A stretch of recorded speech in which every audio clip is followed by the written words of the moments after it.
This is my OC Sparkle Kitty Love, but I think she's kinda what, Tiny Marsh? Spit it out. Kinda underdeveloped. You mean boring? No, just lacking in depth. So you mean boring? No, just lacking in flavor. Boring. Your character is boring, Tiny Marsh. It's boring. So you made an OC, but you realize they kind of feel boring. Don't worry though, because that's super common, and today I'm going to show you how to make your character stand out and actually feel alive, because I'm a pro at it.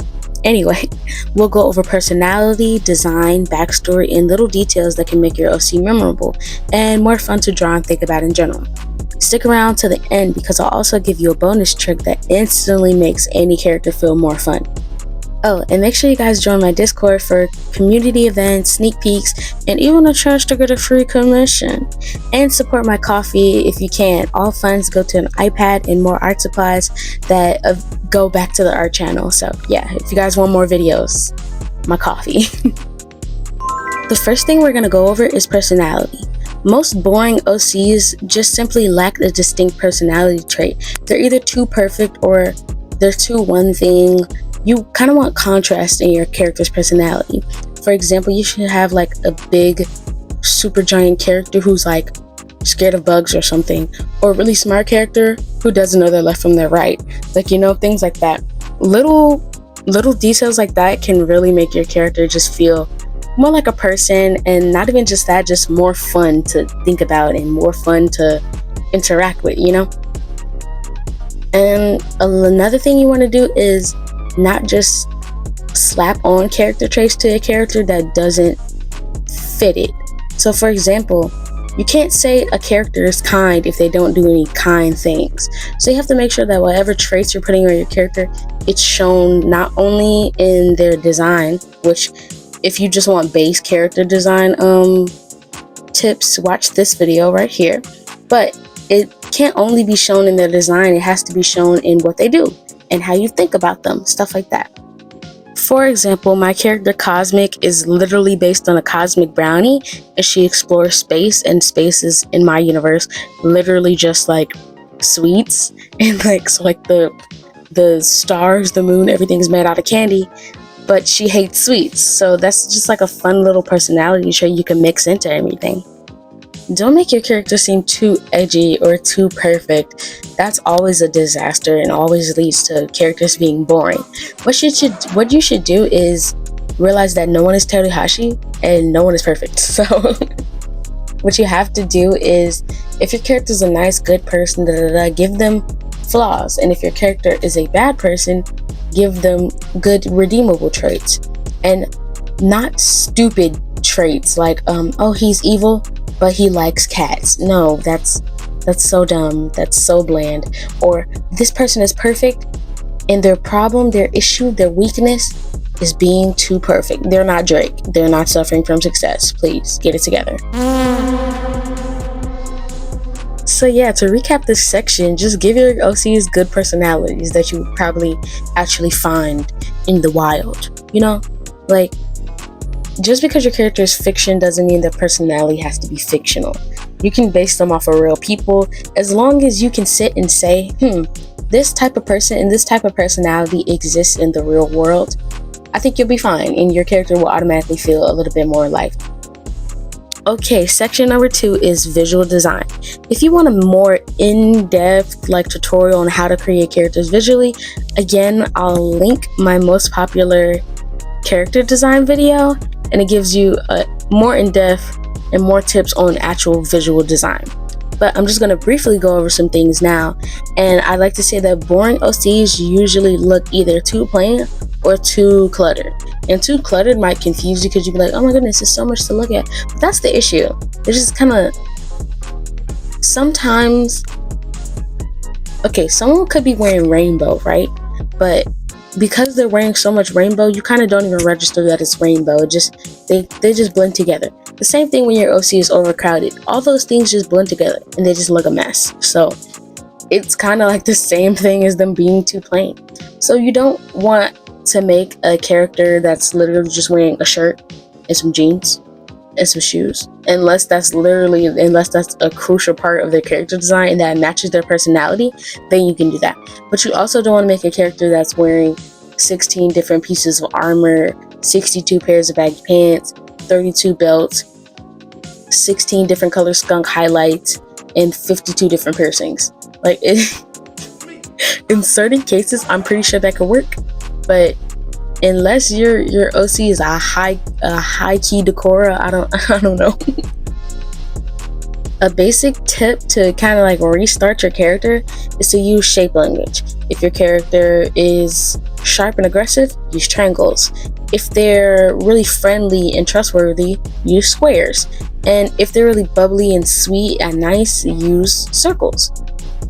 Now, I think I learned this tip a long time ago when I was like a little art baby, and it's basically to use the rule of threes. If you don't know what the rule of threes is, it's something that's used in composition, but I think you can also use it in character design. Humans automatically, our brains just like the number 3. So if you have a character, try picking 3 distinct elements about a character, or pick 3 small things that you can put in the character design 3 times. So the easiest example I can come up with is if your character has beauty marks or moles, try putting 3 moles on your character. Or your character can just have 3 distinct things. For example, my character Shino, his 3 distinct things would be his earring, his eye makeup, and his baji, which are his big pants. So yeah. And then to accompany those 3 signature elements, think of one big giant signature element.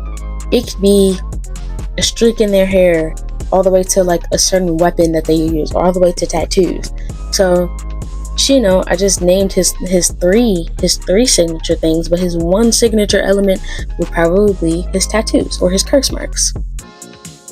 Another like foolproof way to visually see if your character is like recognizable, not bland, original, and they stand out, is just doing a silhouette test. And basically to do that, you would just draw your character and then black it out, so you would just see the silhouette, kind of like a shadow. I can show you some examples right here. But you want to do this and see if your character is recognizable. See if you could be in a lineup of like 50 million characters. I can look at this shadow and say, that is Shino, or that is this person, or that is Mickey Mouse, Another thing you could do is literally just quickly sketch your character like multiple different times, do different things, whatever comes to your brain, and then pick the one that stands out the most to you, because that's usually the best one. Step number 4 is worrying about your character's backstory. Sometimes the problem is that some OCs have no story, or some have too much. Sometimes you want to make your character very simple, easy to understand, and feel like a real human, so you don't want to give them too fantastical of a background. But you also don't want to make them too boring. Another tip I have is to give your character motivation, but like motivation and not just a goal. A lot of characters simply have a goal, so like, I want to be this person, or I want to... Okay, imagine if Naruto wanted to be Hokage just to be Hokage. Like, he didn't have a reason, he didn't want to prove himself, he just wanted to be Hokage. He'd be a pretty boring character. You want him to become Hokage because of everything he's went through. So the same thing should go for your characters. The person who was like interacting with your characters, or the person who was seeing your characters, the viewers, and thinking from like a storytelling perspective, should want your character to succeed, or not want your character to succeed if we're doing like a villain type story, but they have to have a motive. Otherwise, if they don't have a motive or motivation or a reason why they're trying to become what they're going to become, it's kind of like, okay, why am I following this character? Why am I following you? So you have to keep their meaning simple but still meaningful, because that's the only way anybody's going to be invested. For example, my character Cosmic, I can tell you multiple tips that I've used in this video that make her seem a little bit more special and real. She's an alien and she explores space, but she doesn't like sweets, which I already did in the first tip. She's also scared of flying, which is like crazy because like you're an astronaut, stuff like that. And also there's a big reason why she wants to explore the world and everything, because everybody on her planet has been trapped for a very, very long time. So it makes sense as to why she wants to do the thing that she wants to do, and it's not just a random goal given to her. Now, the main big old tip that I can give you is small details. Small details literally make the character. They make the character. So this is where a boring character flips to an interesting character. The examples of this could be adding different quirks, habits, their favorite food, handwriting style, slang. This can literally be anything. It's basically fleshing them out to be a real person. You want to know, what quirks do they do? Do they bite their nails? Do they only take cold showers? Are they a plant mom? Like, literally anything that will make them feel like a real human, and different things that don't necessarily have to do with the plot at all. It's just them being a person. Because not everybody, it's like me wanting to be a doctor, but everything I do is related to medical. This is not how it works, because I'm a human. So I'm going to have other interests, you know? You have to figure out their habits. What's something that they do all the time? What's their favorite phrase? If like the timeline allows it, what's their favorite meme? You know, things like that. Their favorite food. It can be a food that actually exists in their world, or something that's not. It has to be something that makes them feel like a fleshed out human. The handwriting style. You can just do fun and make it your own handwriting, or look up different handwriting and say, this is the handwriting that my character uses. Like I said, slang, what words do they use? Things like that. A cool way to like figure out all these things is just daydream about your characters, which is what I usually do. But you can also make them interact with other characters in the world and see what they do. How do they interact with this person? How would a conversation between this character and this character go? And that will get you a long way in deciding little things about your character. Okay, if you made it this far in the video, you're a real one, and comment down 2 pancake emojis, because I want some pancakes right now. But anyway, now it's on to the super special bonus trick. This one is really fun, and it's more of an activity, and you can just go on Pinterest and do this. And just put your OC in so many different situations. So there's meme templates, you can redraw them in different trends, videos, animation memes, alternative universes, alternative outfits. There's so many prompts you can draw your OC with. You can find them all on Pinterest. And my personal favorite thing that I want to do is do meme templates, like search up memes and then draw my characters over the memes that like fit them, because that's so fun. It shows different sides of your character that don't like tie into the story once again. So if you couldn't tell, the pattern is you make everything pertaining to the story to make sense, and then you add other things to flesh them out and make them a more well-rounded person. Like, if your OC only exists on a character sheet, then I don't know, that's kind of boring, you know? You have to actually draw them being a character, being a person, being alive. So yeah, that's my bonus tip.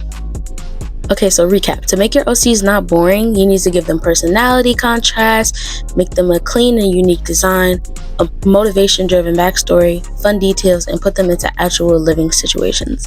Let me know in the comments which one of your OCs you want to revamp, and if you want me to break down your character. I might do a video about it, rating you guys' characters. I think that would be fun, like kind of how like Sam does art does it.